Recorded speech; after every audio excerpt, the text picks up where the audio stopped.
வணக்கம். சட்டத்தை பற்றியும் லா ஸ்பீக்ஸ் என்ற டைட்டில் பல பதிவுகளை இதற்கு முன்னால் கொடுத்துள்ளேன். அதில் முக்கியமாக இப்பொழுது ஆர்பிட்ரேஷன் அண்ட் கன்சிலியேஷன் ஆக்ட் 1996 என்பதை பற்றி சொல்ல இருக்கிறேன். இது தனியார் நிறுவனங்களிலோ ஃபைனான்ஸ் நிறுவனங்களிலோ கடனை பெற்று அந்த கடனை ஒழுங்காக செலுத்தாதவர்களுக்காக அமைக்கப்பட்ட அமைப்பு. இதைத் தொடர்ந்து நான் சில சட்டங்களை பற்றி பொதுமக்களுக்கும் சில வழக்கறிஞர்களுக்கும் தேவையான சட்டத்தை பற்றியும் சொல்ல இருக்கிறேன். நீங்கள் சப்ஸ்கிரைப் பண்ணி ஷேர் பண்ணி உதவினால் நானும் உங்களுக்கு செய்யும் உதவிகள் ஏராளமாக இருக்கும் என்பதை தெரிவித்துக் கொள்கிறேன். இந்த ஃபைனான்ஸ் நிறுவனத்தில் கடன் பெற்றவர்களுக்காக ஏற்படுத்தப்பட்ட இந்த சட்டம் 1996 இந்திய பாராளுமன்றத்தால் இயற்றப்பட்டது.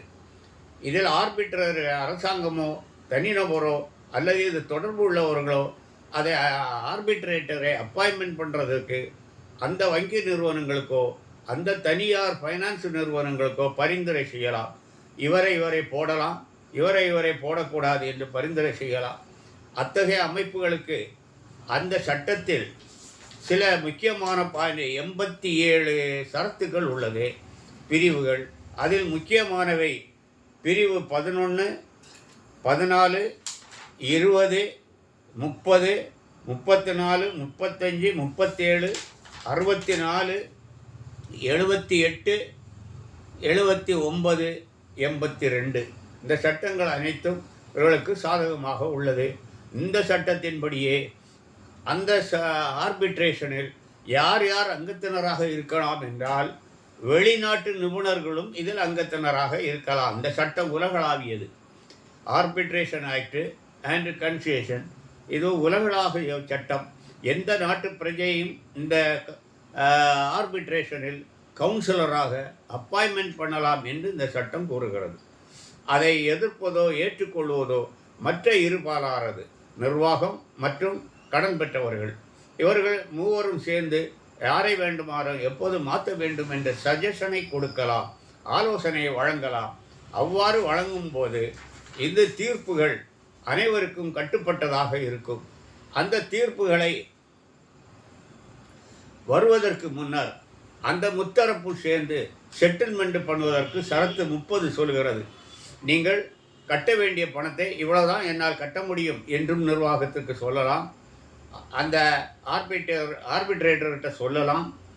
அவ்வாறு அந்த ஆர்பிட்ரேட்டர் அதை குறைக்கலாம் அல்லது கூட்டலாம் அல்லது கொடுக்கும் பணத்தை வாங்கி கொண்டு செட்டில்மெண்ட் பண்ணலாம். இந்த அவார்டு அந்த பணம் நிர்வாகம் ஏற்றுக்கொள்ளவில்லை என்றால் அதை அந்த ஆர்பிட்ரேட்டர் அதை அவார்டாக பாஸ் பண்ண செய்யலாம். அவ்வாறு பாஸ் பண்ணும் அவார்டை எதிர்த்து அந்த கடன் பெற்றவர்கள் நேராக நீதிமன்றத்துக்கு மட்டும்தான் செல்ல முடியுமே தவிர வேறு எந்த வகையிலும் அதை மாற்ற முடியாது. அவ்வாறு ஏற்படுத்த சட்டம் அவார்டு ஆனாலும் நீங்கள் அதை நிர்வாகத்தில் கேட்டு குறைக்கலாம் என்றால் வழியில்லை. அதில் எல்லா முத்தரப்பும் அடங்கி இருப்பதால் அதை நீதிமன்றம் மட்டுமே அதை தலையிட்டு குறைப்பதோ கூட்டுவதோ கட்ட சொல்வதோ முடியும் என்பதையும் தெரிவித்துக் கொள்கிறேன். இதர சரத்துக்கள் மிக விரைவில் உங்களுக்கு தாக்கல் செய்வேன் என்று சொல்லுகிறேன்.